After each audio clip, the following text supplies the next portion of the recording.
આપ જોઈ રહ્યા છો સ્પાર્ક ટુ ન્યૂઝ। છોટાઉદેપુર જિલ્લાના બોડેલી ખોડિયાર માતાના મંદિરે યોજાતા નવરાત્રી મહોત્સવમાં બોડેલીની શિવરંજની સ્કૂલની બાળકીઓએ ભરતનાટ્યમ અને નૃત્ય જમાવ્યું।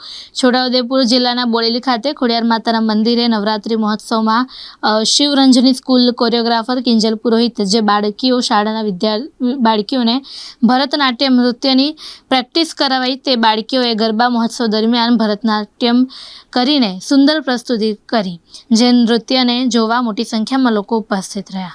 નમસ્તે, હું કિંજલ પુરોહિત, શિવરંજની સ્કૂલ ઓફ ડાન્સની સંસ્થાપક।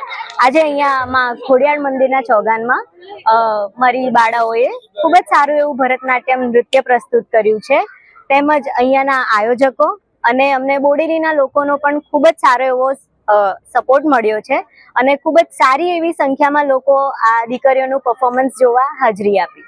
આજે ખોડિયાર માતાના ચોગાનમાં શિવરંજની સ્કૂલ ઓફ ડાન્સની બાળિકાઓએ સરસ મજાનું નૃત્ય પરફોર્મન્સ કર્યું છે, જેમાં લોકો અને આયોજકને ખૂબ જ મજા આવી છે।